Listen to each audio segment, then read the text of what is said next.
তুমি আমার একটা পাপ্পা দাও, তোমার সুন্দর লাগতেছে, একটা পাপ্পা দাও। কে তোমার ভূত বলছে? সে ভূত। তুমি আমার একটা পাপ্পা দাও,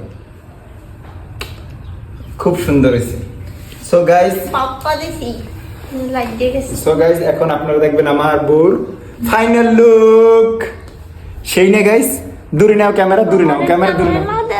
সো গাইস, আমাদের দুইজনকে অনেক সুন্দর লাগতেছে। তোমাকে দাঁড়াও। সো গাইস, ভিডিওটা যদি ভালো লাগে একটা কি লাইক কমেন্ট শেয়ার করবেন। যে তোমার স্বামী তোমাকে অনেক সুন্দর করে সাজাই দিয়েছে, তোমার খুব ভালো লাগছে না? তুমি আয়না দেখুন। আনা দেখবা গাইস, ও এখন থেকে বলছে যে আর পার্লারে সাজবে না। পার্লার ওই তো যাই হোক, ওই জায়গায় আর সাজবো না, এখন থেকে আমি সাজাই দেবো। আর তুমি আমাকে অনেক ভালোবাসো না? এখন থেকে তোমার আর পার্লারে যাইতে হবে না। হ্যাঁ, আমার লক্ষ্মী সোনা বউডারে সবাই দোয়া করবেন, ওকে এখন থেকে আমি সাজাই দিব।